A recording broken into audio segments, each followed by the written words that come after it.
বিয়ের পর থেকেই সায়ন্তন লক্ষ্য করছে তার স্ত্রী দিতি ভীষণ বাস্তববাদী আর কিছুটা কৃপণ।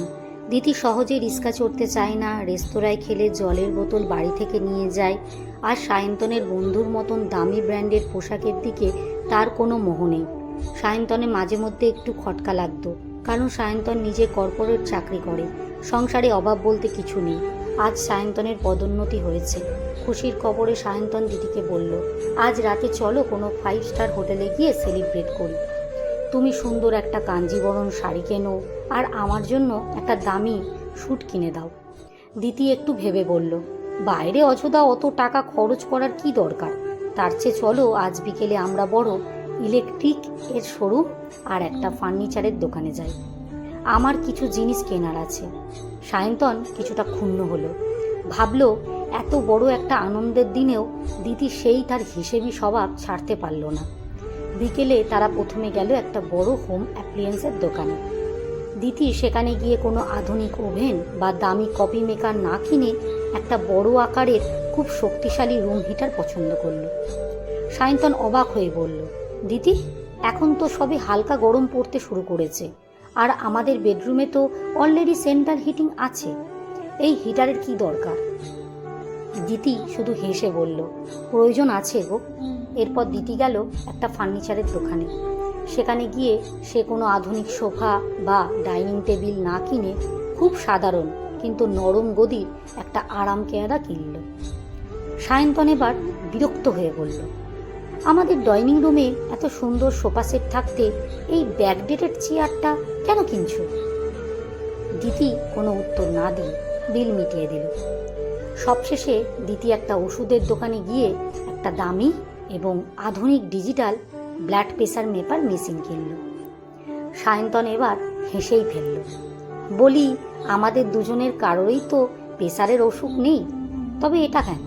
দিদি শান্ত গলায় বলল, বাড়িতে চলো, সব জানতে পারবে। সন্ধ্যায় বাড়ি ফেরার পর সায়ন্তন দেখল দিদি জিনিসগুলো তাদের ঘরে না রেখে সোজা নিয়ে গেল বাড়ির নিচে থাকা কেয়ারটেকার ও দারোয়ান রহমত চাচা আর তার স্ত্রীর ঘরে। রহমত চাচা গত 20 বছর ধরে এই বাড়ির দেখাশোনা করছেন, সায়ন্তনের বাবার আমল থেকে। দিদি রহমত চাপার ঘরে ঢুকে আরাম কেদারাটা পেতে দিল, তারপর হিটারটা চালু করে দিয়ে বলল, চাচা গত সপ্তাহে যখন বৃষ্টি হচ্ছিল আমি দেখেছিলাম সারা রাত ঠান্ডায় আপনার পায়ের ব্যথাটা খুব বাড়ছিল, আপনি ঘুমোতে পারছিলেন না। এবার থেকে এই হিটারে আপনার ঘর গরম থাকবে, আর ডিউটি শেষে এই চেয়ারটায় একটু আরাম করতে পারবেন।